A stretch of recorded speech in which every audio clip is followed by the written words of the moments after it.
And I had to be cool with that. That I can't be mad at her of not giving me the love, allowing this other man that I didn't know who was a stranger to molest me, to choose the lifestyle she wanted to live. And I mean, all of the other things that came along with that is one of the reasons why I kept getting high. And then once I started realizing, oh, this feels good, I kept on doing it because I wanted to do it. That's what addiction is. When you're 8 years old and you being told you can't sit down, you ADD, and the nurse and the counselor say, well, he needs Ritalin, and your mama say, well, I'm going to give him my half of my Valiums. I'm a Valium 5 ain't doing nothing for me. I need a whole one. Wasn't I addicted at 10 years old? But I didn't realize how I can unpack that, how I get to the realization that you can walk free in that. Coming here on Monday night, talking, dealing with the truth, letting somebody teach me something, learning them. He say, if you heavy burden and laden down with issues of life, come learn of me. We skip over that part. Because my yoke is easy. Your yoke only become easy because you learned of him. It ain't my burden to carry about what my mama did. Is it making sense? It ain't my burden to carry what that man did.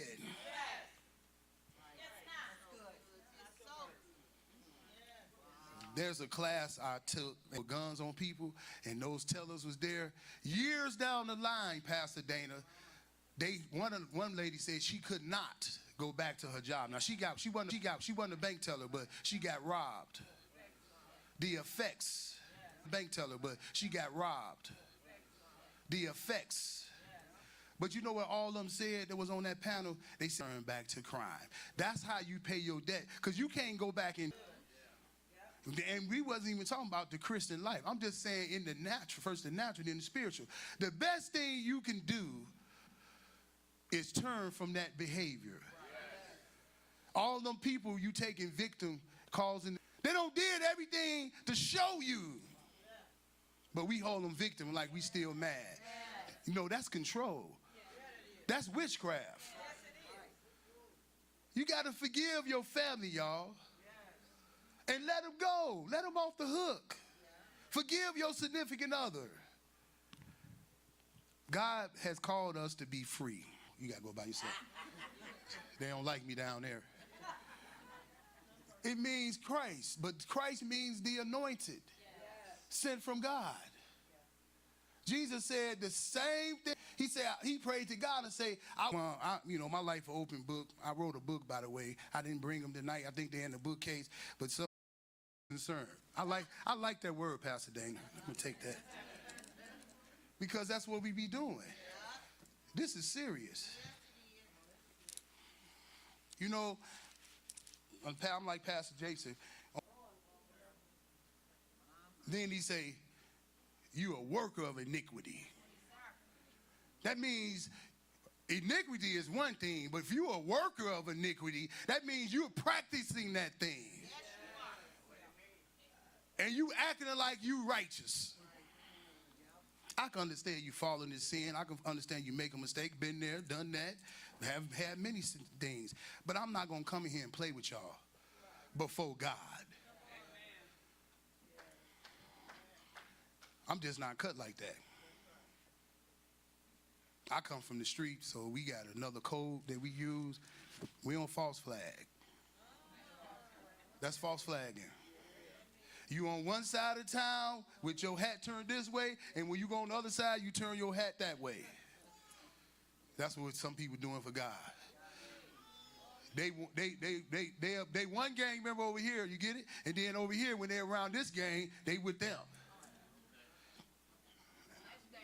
I don't got chased a couple times because I wasn't going to change who I was. I'm just going to run. I ain't going to act like I'm with y'all. Let's go. You ain't got your gapper. I ain't got mine. It's come filling up every Monday. Come on now. We all got something to work out. You know what? I thought about something. When it come to prayer and come to Monday night, and we all got jobs. Those of us that work, most of us in here work, all of us. Yeah. Yeah, and you can't be too many times late because they're going to give you a merit. They're going to sit you down and say, why you can't come to work on time? We pay you. We paying you. You signed this contract. You agreed that you was going to give us these services. We going to pay you. Pay ourselves. I've been.